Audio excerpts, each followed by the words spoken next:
10 नवंबर यानी कल शाम को करीब 6:45 बजे दिल्ली के Lal Qila metro station gate संख्या 1 पर एक कार में ब्लास्ट हुआ, जिसमें अब तक 9 लोगों की मौत हो चुकी है, 2 लोगों की पहचान हुई है, 7 लोग अन्य हैं जिनकी पहचान होना अभी बाकी है।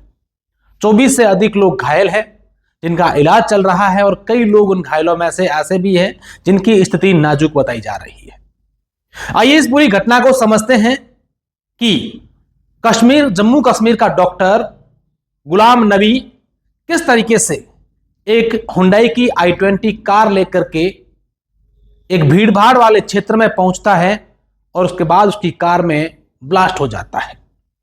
इसके पीछे रीजन क्या है, अब तक क्या तथ्य सामने आए हैं और क्या कुछ जानकारियां निकलकर सामने आई है। जब यह घटना हुई उसके बाद देश के प्रधानमंत्री, गृह मंत्री, दिल्ली की मुख्यमंत्री, तमाम लोग वहां घटनास्थल पर भी पहुंचे और जो घायल थे उनसे मिलने के लिए अस्पताल में भी पहुंचे। अमित शाह ने रात को एनआईए, आईबी के तो बड़े बड़े अधिकारी हैं सुरक्षा एजेंसियों के, उनके साथ बैठक की और अभी भी बैठक का लगातार दौर जारी है। इस घटना के बाद देश के प्रधानमंत्री नरेंद्र मोदी आज सुबह भूटान के लिए निकले, उनकी 2 दिन की वहां यात्रा है और आज उन्होंने भूटान में एक संबोधन में यह कह दिया है कि जो भी दोषी हैं उनको बख्शा नहीं जाएगा। जब यह घटना हुई उससे कुछ घंटे पहले हमारे देश में 7 जम्मू कश्मीर के ऐसे लोगों को पकड़ा गया जो देश में आतंकवादी घटना करने का, इस प्रकार का हमला करने की फिराक में थे।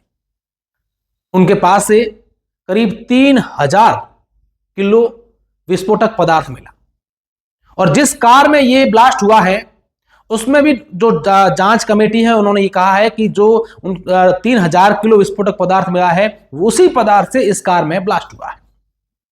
3 डॉक्टर थे इनमें से जो 7 लोग पकड़े गए और उन तीनों डॉक्टरों के पास जो सामान या तमाम चीजें जो मिली है वही इसी डॉक्टर के पास, इसी डॉक्टर की कार में थी।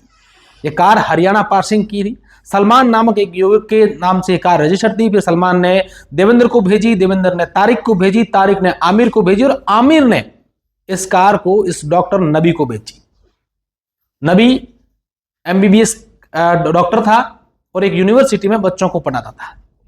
क्या हमारे देश में इस प्रकार के लोग जिन्हें डॉक्टर की उपाधि देकर लोग भगवान का दूसरा रूप कहते हैं, या हमारे देश के युवाओं को, बच्चों को जो पढ़ाते हैं वो लोग ऐसे होते हैं? ये सब कई सारे सवाल खड़े करते हैं। दिल्ली की ये पहली घटना नहीं है, इससे पहले भी दिल्ली में कई सारे ब्लास्ट हुए हैं।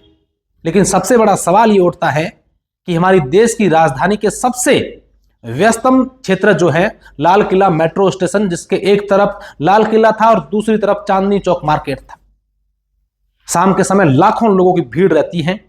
लेकिन सवाल कई सारे खड़े होते हैं कि जिस तरीके से लगातार इस प्रकार के डॉक्टर जिनके पास विस्फोटक, इस प्रकार के पदार्थ मिले गए, तो क्या इस डॉक्टर नबी को इस बात का अंदेशा था कि मेरे पास जो विस्फोटक पदार्थ है मैं भी पकड़ा जाऊंगा? उसने सुसाइड अटेम्प्ट किया है या फिर ये उसने इस प्रकार का जानबूझकर ब्लास्ट किया है? बताया जा रहा है कि उस कार के अंदर जो नबी था वो भी जलकर राख हो गया है, उसकी भी मौत हो गई है। उसके डीएनए टेस्ट करवाए जा रहे हैं। उसकी मां को, उसके 2 भाइयों को जम्मू कश्मीर पुलिस ने हिरासत में ले लिया।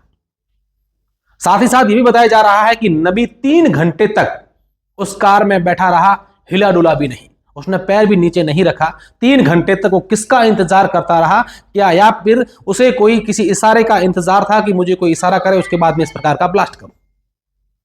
कई बेकसूर लोग जो है इस ब्लास्ट के शिकार हुए हैं।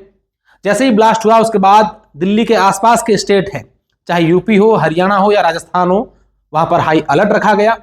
रात को तमाम जिलों की पुलिस ने रेलवे स्टेशन या फिर जितने भी सेंसिटिव स्पॉट थे वहां पर जाकर के चेक करा, सारी चीजें, तथ्य, लोगों की जांच पड़ताल की। ट्रेनों में जो लोग जा रहे थे उनके बैग चेक किए, सभी लोगों की जांच पड़ताल की। और उसके बाद आज सुबह भारत और पाकिस्तान की सीमा पर सटा जो बाड़मेर जिला है राजस्थान का, बाड़मेर और जालोर जिले के अगड़ावा हवाई जो पट्टी है हाईवे पर बनी हुई है, उस हाईवे पट्टी पर लड़ाकू विमान लैंड करवाए गए। सुखोई जैसे जो फाइटर प्लेन है वो वहां पर हाईवे पर लैंड हुए और कहीं ना कहीं युद्धाभ्यास का भी एक पार्ट है। जैसलमेर में भी युद्धाभ्यास चल रहा है। और इस पूरी घटना के पीछे अब जिस तरीके से लगातार नाम सामने आ रहे हैं, डॉक्टर नबी का नाम सामने आया, जैसे कोई जम्मू कश्मीर का रहने वाला था, इससे पहले भी इस प्रकार के जैसे लश्कर के जो जिस पर जम्मू कश्मीर में पोस्टर लगे थे, उसके बाद से एक के बाद एक धरपकड़ शुरू हुई। तो इस घटना को आतंकवाद से जोड़ा जा रहा है। हालांकि अब ऑपरेशन सिंदूर हुआ, तब देश की ओर से यह कहा गया था कि ऑपरेशन सिंदूर है वो स्थगित है, उसको रोका नहीं गया है। तो क्या ये ऑपरेशन सिंदूर के दौरान हमें कोई ऐसी बड़ी कार्रवाई हमारे देश की ओर से आतंकवादियों के खिलाफ देखने को मिलेगी? क्योंकि ये सिर्फ दिल्ली के मेट्रो स्टेशन पर बम ब्लास्ट नहीं है, बल्कि देश के ऊपर एक बड़ा धमाका है कि इस तरीके की जो घटना है वो देश की राजधानी में हुई है। इस पूरे मामले को लेकर आगे क्या अपडेट आती है हम लगातार आपको बताते रहेंगे।